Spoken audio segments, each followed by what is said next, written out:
Sayın seyirciler, bültenimizin hemen başında Çin'in Şincan Uygur Özerk bölgesinde yaşananları ekranlarınıza getirmiştik.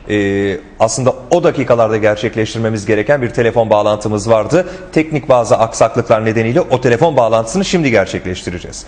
Demiştik ya, izledik, Çin'in Şincan Uygur Özerk bölgesinde üzüntü verici olaylar yaşandı ve yaşanmaya devam ediliyor.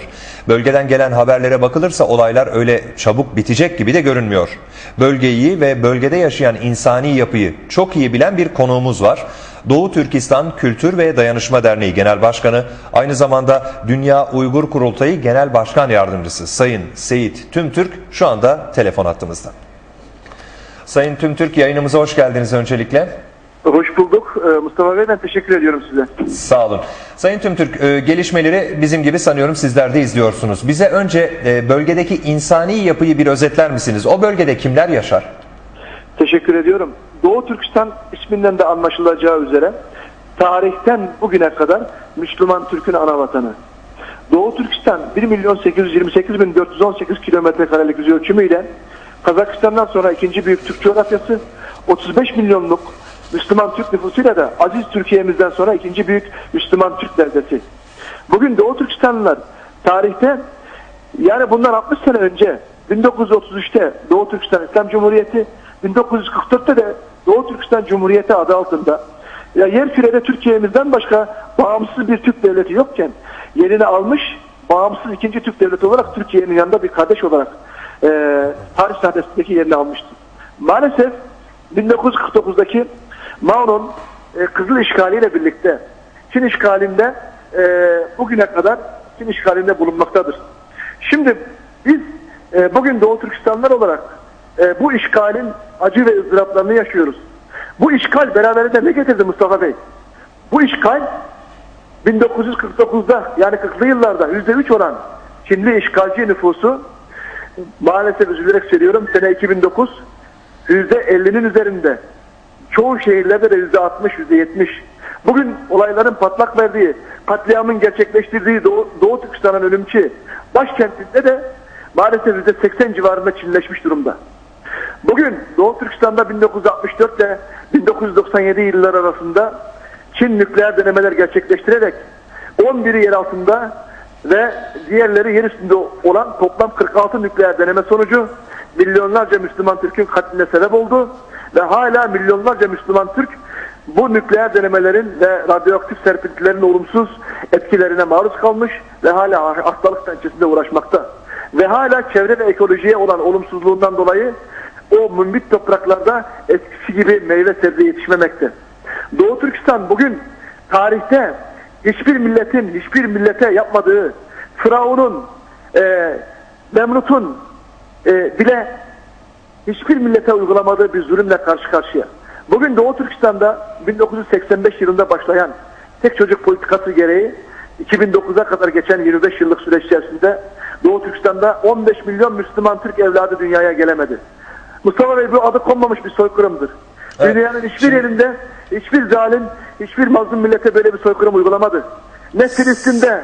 Sayın Tümtürk, ben burada araya girmek istiyorum. Hani derler ya, öyle bir tabir vardır. Bir dokun bin ah işit. Çok sıkıntılı bir bölge olduğunu sizin şu söyleminizden anlamak zaten mümkün. Ben bugün yaşanan olaylara gelmek istiyorum. Evet. Çinli ve Uygur işçiler arasında çıkan bir kavgada 140 kişinin ölüyor olması ilginç. Hatta evet, resmi olmayan rakamlarda bu sayının 500'ü geçtiği de söyleniyor. 500 ölüden evet, bahsediliyor. Evet. Burada geçmişten gelen bir husumet bugün bu olayla tekrar karşımıza çıktı diyebilir miyiz? Zaten tarihte yaşanan katliamların bu 2000'li yıllara yansıyan bir versiyonu Mustafa Bey. Şimdi çok önemli bir noktaya değindiniz. Aslında saatler sürse benim derdimi anlatmam için evet, yeterli ama çok belli oluyor efendim. Kıymetli zamanınızı israf etmek istemiyorum. Son olaylara değineceğim. Bakın, şimdi Doğu Türkistan'dan zorla iş gücü olarak köle mahiyetinde götürülen 300 bin kızımız var. Son 5 yıl içerisinde. Bu böyle bir olay nerede var? Ben soruyorum size. 300 bin kızımız bugün köle muamelesiyle Çin'in değişik şehirlerinde, fabrikalarda, ağır şartlarda, bazıları da gayri ahlaki yerlerde çalıştırılıyor. Bu hepimiz için büyük bir utanç vesilesi, bakın. Şimdi bu çalıştırılan kızlarımızın çalıştığı oyuncak fabrikasında kızlarımıza Çinli işçiler tarafından sarkıntılık yapılıyor. Bunların ahlaklarına el uzatılıyor. Namuslarına el uzatılıyor. Ve bu kardeşlerimiz dayanamıyor. Buna karşı tepki koyuyor. Ve diğer genç kardeşlerimiz de, o Türkistanlı gençlerimiz de kızlarımıza destek vererek bu olay örtbas ediliyor. Bu olaya müdahale ediliyor ve anında bastırılıyor. Bu olayın tarihi 23 Haziran 2009 ve bu olay yatıştırıldıktan 3 gün sonra 26 Haziran 2009 tarihinde Sayın Türkiye Cumhuriyeti Cumhurbaşkanı Muhterem Abdullah Gül Bey'in Doğu Türkistan'ı ve Çin'i kapsayan bu ziyareti esnasında planlı bir şekilde, bakın, 26 Haziran gecesi saat 02'de 600 Doğu Türkistanlı Müslüman Türk'ün kaldığı yatakhane binlerce Çinli tarafından gece bir baskınla organize halde basılıyor. Ellerinde sopalar, demirler, delici ve kesici aletlerle 02'de başlayan katliam sabah 7'ye kadar devam ediyor. Bu 7'ye kadar devam eden 5 saatlik katliam sürecinde bir tek Çinli yetkili güvenlik kuvveti olaya müdahale etmiyor. Tabii etmeyecek, çünkü işgalci, çünkü zalim, çünkü vahşi. Ve bu katliam sonucu 300 kardeşimiz şehit oluyor, bakın. Ve evden, pencerelerden açıp atlayıp kaçmak isteyen kardeşlerimizi adeta köpekleri öldürür gibi sopalarla sokakta öldürerek onları katlediyorlar. Onun görüntüleri elimizde. Biz bunu yayınlatamadık, veremedik, ama bu olaylar patlak verince şimdi gündeme geldi, bakın. 10 gündür bu görüntüler elimizde.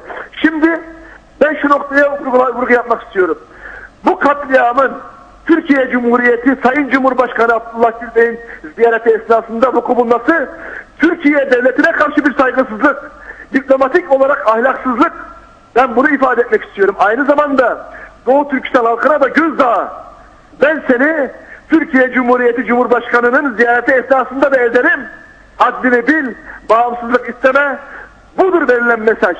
Ben bunu nefretle kınıyorum. Anlıyorum. Sayın Töntürk, bundan sonraki süreci de öğrenmek istiyorum. Sizin öngörünüz nedir? Bu hassas bölgede bu tür çatışma haberlerini daha çok duyacağız gibi geliyor bana. Katılıyor musunuz? Elbette bu zulüm olduğu sürece o millet öleceğini bilse bile sokağa dökülecek. Elinde taş parçası olmasa dahi ölüme seve seve gidecek. Öyle onursuz yaşamaktansa şerefli olarak ölmek bizim için daha hayırlıdır. Ben şunu söylüyorum, bakın. Geçen hafta olaylara dayanamayan kardeşlerimiz Ürümçi'de, aydınlarımız, profesörlerimiz, ilim adamlarımız 5 Ağustos 2009'da, yani dün, Ürümçi'de miting yaptılar. Ellerinde kalem olan, ellerinde bilgi olan insanlar, silah yok, taş yok. Bunlara işgalci yönetim kurşunla karşılık verdi. Hepsini kurşuna dizdi. Ve Çin'in açıkladığı beyanat söylüyorum. İlk açıklama 20 ölü. Akabinde 140 ölü. Şimdi 150 ölü. Ben iddia ediyorum en az 500 şehit var orada. 500 şehit. Ve şimdi aldığım yeni bilgileri size arz ediyorum, bakın. Dün gece bana Kaşgar'dan telefon geldi. Kaşgar halkı şunu söylüyor. Diyor ki biz Gancu'daki katliamın, Ürümçi'deki katliamın hesabını soracağız. Hepimizi ötek dahi sokağa döküleceğiz. Ya istiklal ya ölüm diyeceğiz. Bize verdikleri cevap bu. Ben bugün endişe duyuyorum. Bakın, bütün iletişimimiz koptu. Kaşgar'da internet, telefon, televizyon, bütün Doğu Türkistan'da iletişim aracı koptu. Belki şu anda işgal yönetimi Doğu Türkistan'daki Müslüman Türkleri toplu halde katlediyor. Bu konuyla ilgili ciddi kaygı taşıyorum. Sayın Cumhurbaşkanıma sesleniyorum. Sayın Cumhurbaşkanım, lütfen o eli kanlı katilleri arayın. Olaya müdahale edin. Sayın Başbakanımı arıyorum. Şimdi bakın, biraz önce aldığım haber. Gece Lencu, yani Doğu Türkistan'ın askeri kontrolünü elinde bulunduran Lencu bölgesinden binlerce araçlı konvoy Türkistan'a doğru hareket etmiş durumda. Ve bu binlerce araçlı konvoyun içinde 10 binlerce Çinli asker bütün teçhizatıyla Doğu Türkistan'a doğru hareket etmiş durumda. Burada ciddi bir katliam söz konusu olabilir. Bakın, 2 saat önce aldığım bir haber. Ürümçi'deki Hipodrom Meydanı. Hipodrom Mahallesi Doğu Türkistanlıların Ürümçi'de en yoğun yaşadığı bölge. %20 azınlığa düşmüş. Doğu Türkistan'ın başkentindeki Müslüman kardeşlerimizin en yoğun yaşadığı bölge. Burada evler askerler tarafından basılarak aranıyor ve erkeklerin tamamı genç yaşlı denmeden bütün erkekler sokağa çıkartılarak çırılçıplak soyuluyor ve arabalara bindirilerek nereye götürüldüğü belli olmayan meçhul yerlere götürülüyor. Yine söylüyorum, bakın, Ürümçi'de Çinli asker ve polisler sivil kıyafeti giydirilerek, bunlar adeta paramiliter hale getirilip güya Çinli sivil halkmış gibi ve gelecekte de, belki önümüzdeki günlerde de işte Çinlilerle Uygurlar çatıştı diyerek bir katliama zemin hazırlanıyor. Bu eğitilmiş askerler sivil görüntü içinde belki büyük bir katliamın habercisi.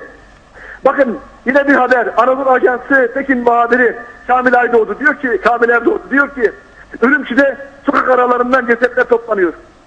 Ben iddia ediyorum. Ölü sayısı çok artabilir. Bu katliam bütün Doğu Türkistan satını alabilir. Burada sadece Türkiye Cumhuriyeti'ne değil, bütün insanlığa sesleniyorum. Evet. İnsanda olanlara, insan olması hasebiyle bütün insanlığa sesleniyorum. Sayın Tümtürk, seslenin. Sayın Tümtürk, sanıyorum söylemek istediklerinizi öncelikle Türkiye kamuoyuna, ardından da dünya kamuoyuna belirtme fırsatı buldunuz kanala ekranları vasıtasıyla. Gerçekten de sizinle sohbetimizin başında söylediğim cümleyi yine kullanacağım. Bir dokun bin ah işit. Biz şu anda bunu yaşıyoruz. Sizin çok üzüntülü olduğunuzu sözlerinizden, hatta sesinizin titreyerek anlattığınız sözlerinizden anlamamak mümkün değil. Anladık. Hepimiz orada yaşananları tabii ki dikkatle izliyor, üzüntüyle takip ediyoruz. Ben yayınımıza katıldığınız için size teşekkür ediyorum efendim. Mustafa Bey, son bir cümle arz etmek Çok kısa rica edeyim efendim. Çok kısa. Vaktimizi çok aştık. Kanalımız milletimizin haklı sesi olmuştur. Yarın saatte bütün Türk milletini, bütün siyasi partilerimizi, sendika, vakıf, dernek hiçbir ayrım etmeden hep bizim kardeşimiz, büyük Türk milletinin bir parçası olması hasebiyle herkesi davet ediyorum. Yarın 2'de Çin Büyükelçiliği'nde büyük bir eylemimiz olacak. Bizim haklı sesimize, bizim haklı davamıza destek vermelerini aziz Türk milletinden istirham ediyorum. Saygılar sunuyorum, teşekkür ediyorum sizlere. Efendim biz de size teşekkür ediyoruz vermiş olduğunuz bilgiler için. Evet değerli izleyiciler, Çin'in Şincan Uygur Özerk bölgesinde hiç de arzu etmediğimiz, istemediğimiz olaylar cereyan ediyor. Resmi rakamlar 140 ölü olduğunu belirtiyor ama resmi olmayan rakamlarda 500 ölüden bahsediliyor. Bu konuyu Doğu Türkistan Kültür ve Dayanışma Derneği Genel Başkanı Sayın Seyit Tümtürk'le konuştuk. Kendisinin ifadesine bakıyoruz. Bir katliamdan, bir soykırımdan bahsediliyor. Dünya kamuoyunu ve Birleşmiş Milletleri göreve çağırıyor Sayın Tümtürk. Tekrar gündemdeki gelişmelerle bültenimize devam ediyoruz. Ankara'nın